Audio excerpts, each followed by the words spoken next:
In this video we'll show you how to install a Gabion Trellis wall.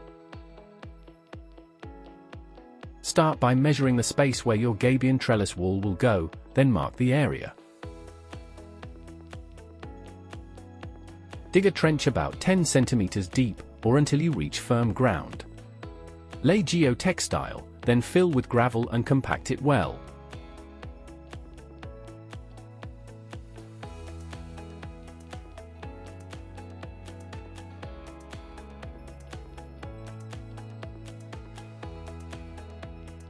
Unfold the gabions and place them in position.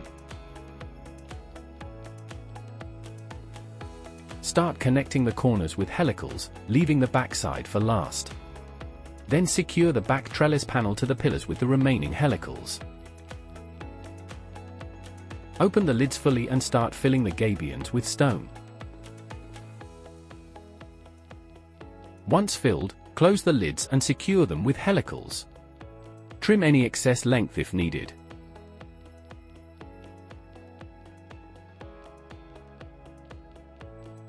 If your wall is longer, simply repeat the same steps to extend the structure.